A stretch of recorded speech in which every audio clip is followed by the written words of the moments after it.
Joe Malone CBE, founder and creative director of Joe Loves. Thank you very much for talking with us today. Could you start by telling us a little bit about where you come from? I believe who we are, where we come from, our foundations and the way we're raised are a really important part of who we are, and certainly who I was. So when your mother or your grandparents are good at something, like if they're good at cooking, you're probably going to spend time in the kitchen with them and you become a good cook. And for me, it wasn't cooking, but it was face cream. So putting cosmetics together became a very natural thing for me. I think at that point I realised that I wasn't good at a lot of things because I was severely dyslexic. Did you know that when you were? No, I wasn't diagnosed until I was about 16, 17. So that was quite a hard, thing to go through school, being told you were lazy and you were stupid. And I knew I was neither of those things. I was caught cheating one day because I looked at somebody's paper next to me and she made me stand on my chair. And it's those things in your life that really stand out to you. I knew I wasn't a cheat. I just didn't want to be last. I didn't want to be the child again that was never going to be anything and lazy and stupid. And yet I would go home at night and be able to make 100 pots of face cream that we would sell that would support my family. So it was a dichotomy, I suppose. You know, there's an inordinately high percentage of entrepreneurs who are dyslexic. I read, yeah. And there are various theories about that, one of which is that because those who suffer from dyslexia have to overcome obstacles on a pretty constant basis, that they are ingrained with a kind of resilience. Does that speak to you and your experience? Dyslexia is just a different way of thinking, and I think that entrepreneurs, that is the key to entrepreneurs, they see in a different way, that they sometimes look at a problem and it looks like an opportunity to them. With an opportunity, there will always come a threat. It's always around the corner. So don't think just because you have an opportunity it's going to be an easy ride. I believe in our time and in this moment in time, the power of the entrepreneur has never been more needed in this world to think differently. Can you imagine this world if we all found the thing that really made us happy? I believe every person has something amazing about them. Mine is my sense of smell. I found it.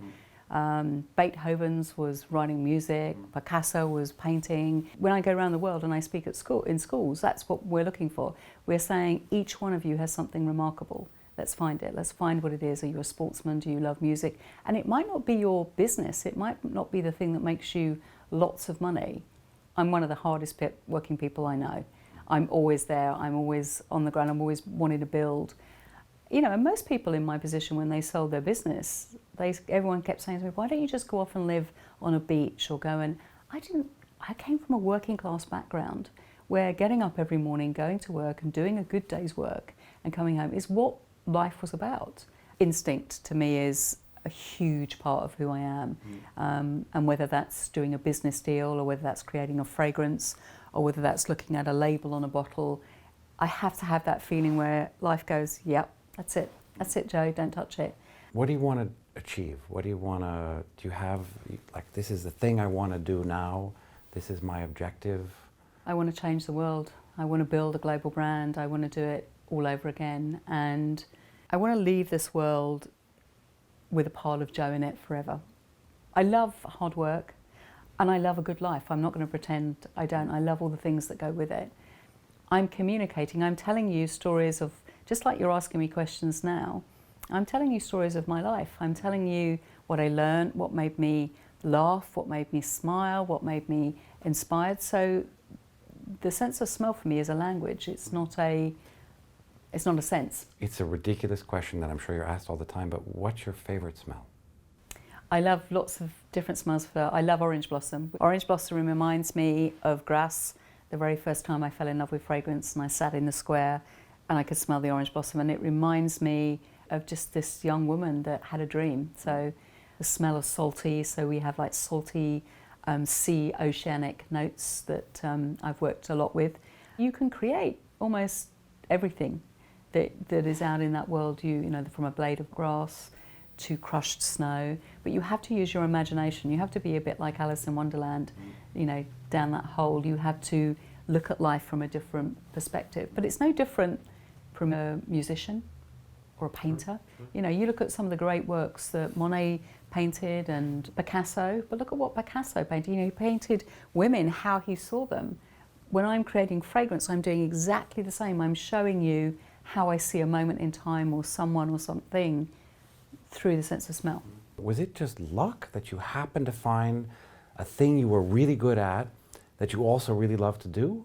Finding something that you really believe in, something, whether it's a cause, whether it's learning something, whether it's a sport, playing an instrument, I don't care what it is, but what happens when you find that and you connect with that, that's when that love starts to generate, and then you understand, now I know what that feeling's about. What is a rich life for you? The first thing is happiness and contentment and a feeling of purpose. For last year, I got involved in a conservation project called Tula Tula in South Africa, and we helped secure the land for a family of elephants, 29 elephants, which will now grow to 100. What makes my life richer is knowing that this particular conservation project will be mine and our families forever. We will also help the community surrounding it, so we'll help with the education, the water that they need to go into the villages. So we're not just investing in the animals and that conservation project, we have to invest in the community around it. But if I wasn't building Joe Loves, I wouldn't be able to do that. Find the thing that you really want to pour yourself into. So, you know, why do I keep doing what I do? Because I love it and it makes me feel valued. I think when I don't do anything, that's when I become, I suffer from anxiety, so that's when I sort of spiral and it's not a good place. So I always need to keep my mind focused on something. Jo Malone, thank you very much.